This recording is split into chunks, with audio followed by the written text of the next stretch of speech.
En este video vamos a presentar la ecuación del calor en 2 y 3 dimensiones. Básicamente vamos a extender los conceptos que utilizamos para deducir la ecuación del calor en 1D al caso más general.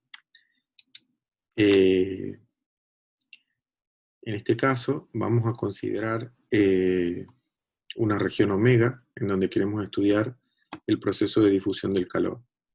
Esta región omega podemos pensar que es un sólido, un dispositivo en R3. Podría ser una habitación o un aula, nuestra región omega. La temperatura, vamos a denotarla con U, va a ser una función de 3 variables espaciales, X y Z, y T, la variable temporal. Como antes, C va a denotar el calor específico en la región y ρ va a denotar la densidad de masa. Y vamos a considerar una subregión arbitraria contenida en nuestra región de interés. Así como antes en una barra consideramos una pequeña porción AB, ahora de nuestra región total vamos a considerar una subregión cualquiera arbitraria, un pedacito. Y entonces en esa región R, la energía térmica total que va a estar contenida va a ser igual que antes, va a ser la integral de la densidad en el volumen que estamos considerando. En este caso, si mi región es R, voy a considerar la integral de volumen de la densidad de energía. La densidad de energía, recordemos que era C por ρ por U. Entonces, fíjense que una vez que integramos esto respecto de las variables X y Z, esta energía me queda una función del tiempo, que es la energía térmica en la región R para cada instante de tiempo. Ese es el primer concepto que estamos extendiendo, y ahora vamos a ver la extensión del flujo. En este caso el flujo no va a ser una magnitud escalar que va hacia la derecha o a la izquierda, sino va a ser un vector, porque justamente este vector va a apuntar en la dirección del flujo del calor, que es un vector, digamos, que va a depender de cada punto X y Z, pero el resultado también va a ser un vector, o sea, es un campo vectorial. N va a denotar un vector unitario, un versor, que es normal y que apunta en la dirección exterior de la región R que estoy intentando estudiar. Entonces, si queremos medir la energía que sale de R por unidad de tiempo, lo que tenemos que hacer es integrar el flujo en la frontera de esa región. Este sería el vector es el flujo de calor por unidad de área, y al multiplicarlo por n estamos tomando la componente normal de ese vector, es decir, y al integrarlo en esa región, estamos tomando la cantidad de energía que sale en cada instante de tiempo a través de la frontera de la región R. Si ahora consideramos la normal que va hacia adentro, sería, en vez de esta normal, poner la normal con un signo menos, esto sería el flujo que va hacia adentro. Ya vamos a volver sobre estas magnitudes para entenderlo un poquito mejor.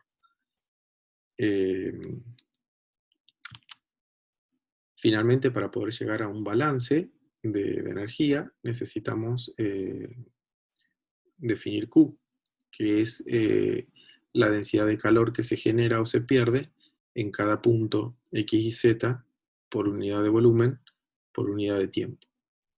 Entonces la energía térmica generada va a ser, como antes, la integral de Q en la región de interés. Esto de vuelta va a ser una función del tiempo, que es la energía generada en R para cada instante de tiempo. Entonces, la ley de balance en la región R luce como antes, pero en 3D. Ahora tenemos que el cambio, o la razón de cambio de la energía total térmica contenida en R, en la región, esta es la energía total, esa razón de cambio es igual a dos cosas. A la energía que fluye hacia adentro, la energía que ingresa a la región R a través de la frontera, o sea, el flujo en la dirección, como pongo menos n, es la dirección que ingresa a la región R, más la energía que se genera en el interior de R. O sea que este es el balance en el caso de 3 dimensiones. Fijémonos, vamos a tratar de hacer lo mismo que hacíamos antes. Si se acuerdan, tratamos de poner todo en una sola integral. O sea que ahora lo que tendríamos que hacer es tratar de transformar esta integral doble en una integral triple para poder poner todo en una misma integral. Entonces, para transformar esta integral doble en una integral triple, vamos a utilizar lo que llamamos el teorema de la divergencia. Antes de eso, recordemos que si tenemos un campo, en este caso, por ejemplo, el flujo, tiene 3 componentes. Φ1 es en la componente de las X, Φ2 en la componente de las Y, y Φ3 en la componente de la Z. Una vez que tenemos un campo vectorial así, la divergencia es un campo escalar que se define como la suma de la derivada parciales de la primer componente respecto de X, la segunda respecto de Y, la tercera respecto de Z. Y el teorema de la divergencia nos dice que la integral triple en una región de la divergencia de un campo es exactamente igual al flujo de ese campo que sale a través de la frontera. Entonces, usando este teorema, vamos a poder reemplazar esta integral, que es la que aparecía en el balance, por esta integral triple. Fíjense, este es el balance al que habíamos llegado, y entonces reemplazando esta integral doble por esta integral triple, usando el teorema de la divergencia, ahora tenemos todos integrales triples. Entonces, como antes, como esta integración es en las variables x y z, y esta derivación es en t, podemos meter la derivada adentro, y derivar u, y después unificar todas las integrales. Entonces, si derivamos acá u respecto de t, entonces me queda c por ρ por la derivada de u respecto de t, este menos divergencia de phi pasa como más divergencia de phi, y este más q pasa como menos q. Todo esto en una única integral respecto del volumen igualada a 0. Entonces, ahora lo que tenemos es, este es nuestro balance. Pero bueno, justamente como antes, esta región R es arbitraria, y lo que tenemos es que esta integral vale 0 en cualquier región. Entonces lo que nos dice es que este integrando, lo que está dentro, debe ser 0 en todo punto. Es decir, esta cantidad, c por ρ por la derivada parcial de u respecto de t, debe ser igual a menos la divergencia de phi más q. Este sería el balance escrito de manera puntual. Ahora, bueno, como antes, tenemos en este punto una ecuación en donde todo es dato excepto la temperatura y el flujo. Entonces vamos a utilizar la ley de Fourier, vamos a ver cómo se extiende a más dimensiones, para obtener otra ecuación, para tener una única ecuación en términos de la temperatura. Es decir, ahora vamos a escribir el flujo como función de la temperatura, lo mismo que hacíamos antes. En este caso, las relaciones constitutivas, la ley de Fourier, nos dice lo mismo que decía antes, que el flujo de calor es proporcional al gradiente de temperatura. La diferencia es que ahora, así como los flujos no van necesariamente en una dirección, o sea, hacia la derecha o a la izquierda, sino van en una dirección tridimensional, bueno, justamente el gradiente de temperatura en este caso es un vector que tiene las derivadas parciales. La primer componente es la derivada de u respecto de x, la segunda la derivada de u respecto de y la tercera de la derivada de u respecto de z. Y entonces la ley de Fourier dice que el vector de flujo, la dirección, ahora es en la dirección opuesta es proporcional y en la dirección contraria al gradiente de temperatura, donde K0 es, como antes, la conductividad térmica del material. Esto se puede interpretar exactamente de la misma forma que lo hicimos para el caso unidimensional, solo que, repito, en vez de pensar que va de derecha a izquierda, simplemente hay una dirección espacial en el que se da el máximo cambio de temperatura y el flujo de calor, de energía, va exactamente en el sentido contrario. Entonces, si reemplazamos la ley de Fourier, es decir, que el flujo es menos K0 por el gradiente de U, en el balance, este es el balance puntual que hemos obtenido, entonces al reemplazar y poner esto aquí, obtenemos esto, que sería la ecuación del calor en 3 dimensiones. Fíjense que en este caso tenemos como antes, la única incógnita es la distribución de temperatura U.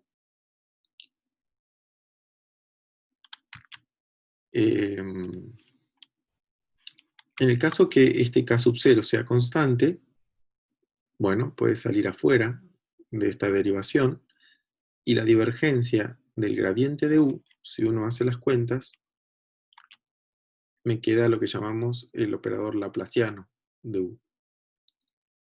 En particular vamos a considerar también la ecuación sin fuente, es decir, vamos a ver qué pasa cuando Q es 0, cuando este K0 es constante. Entonces, fíjense que hacemos lo mismo que antes, perdón, el K0 al salir afuera, y si Q es 0, K0 sobre C por ρ es la difusividad, kappa. Entonces me queda derivada de U respecto de T igual a kappa por la divergencia del gradiente de U. Derivada de U respecto de T igual a kappa, y esto que está acá no es más que la divergencia del gradiente de U. Si pensamos en lo que era el gradiente de U y lo que era la divergencia, se van a dar cuenta que la divergencia era derivar respecto de X, la primer componente de esto, que era derivada de U respecto de X, o sea que eso me queda derivada segunda de U respecto de X 2 veces.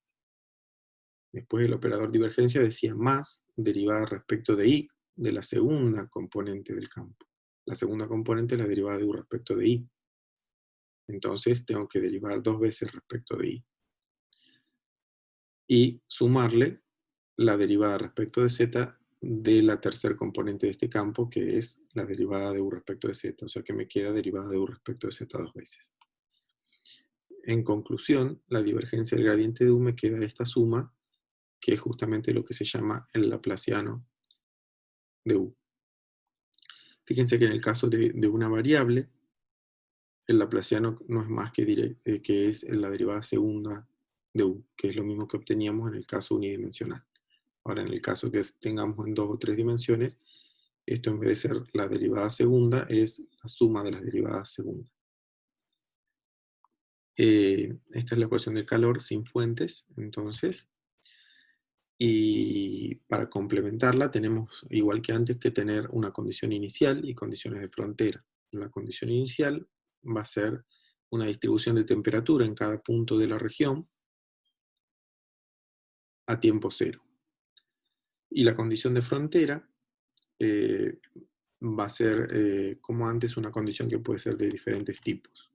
En este caso no vamos a pensar en un extremo derecho y un extremo izquierdo como antes, sino en que hay una única frontera que tiene infinitos puntos, que es todo el borde de nuestro dispositivo.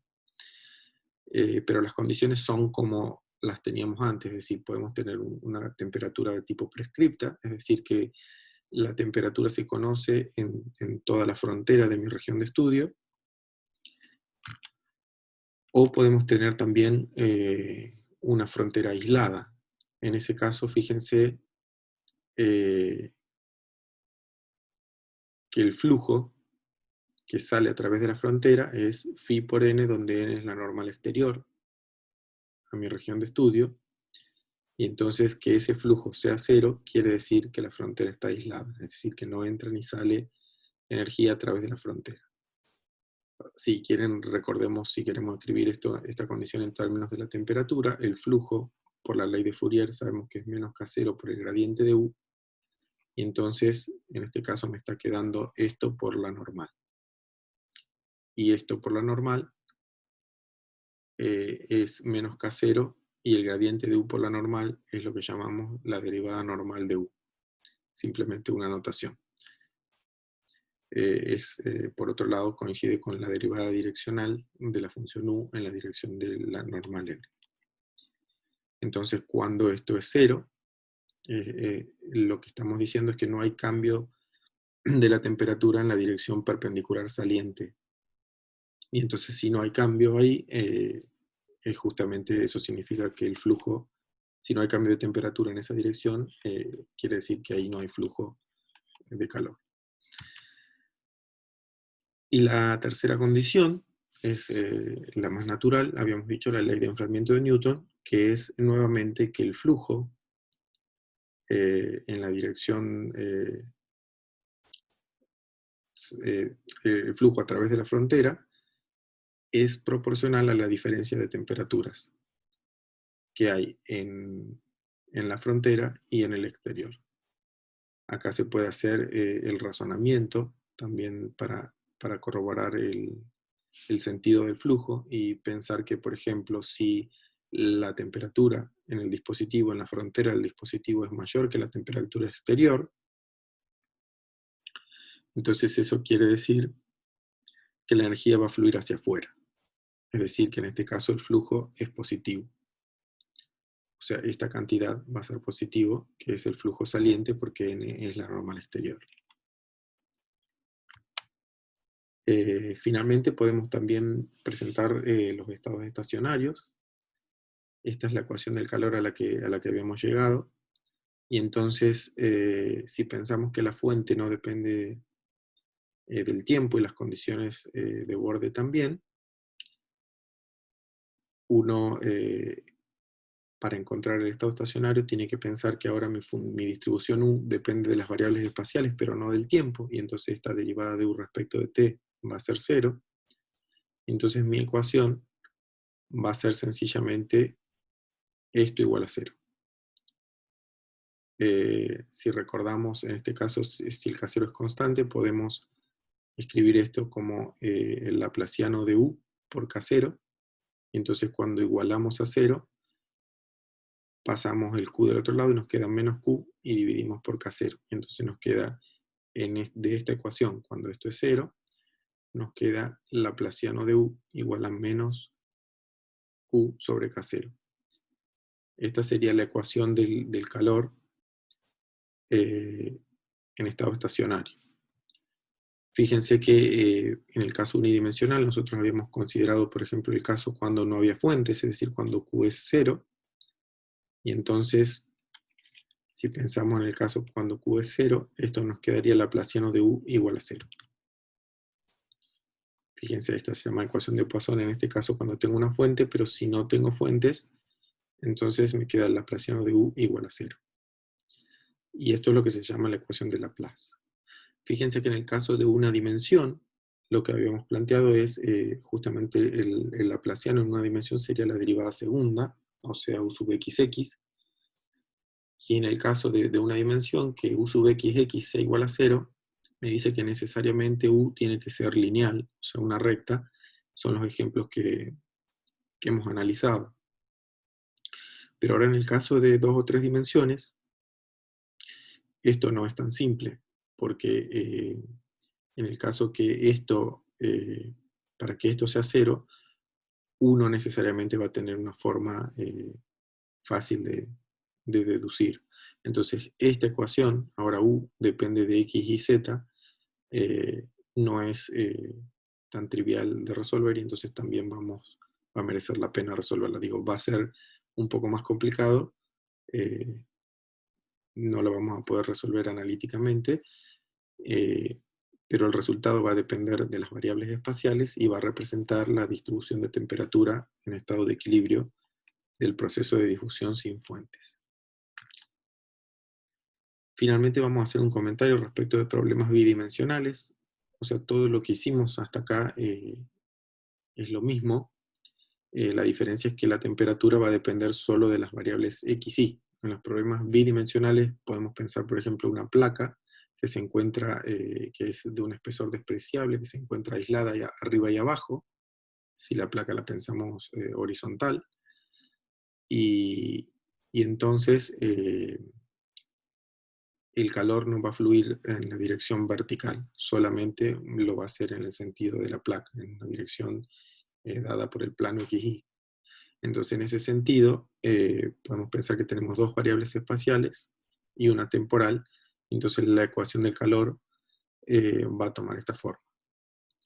Es lo mismo de antes, solo que reemplazamos el operador laplaciano, que antes era la suma de las derivadas segundas respecto de x, de y y de z, ahora solo aparecen derivada segunda de u respecto de x y respecto de y.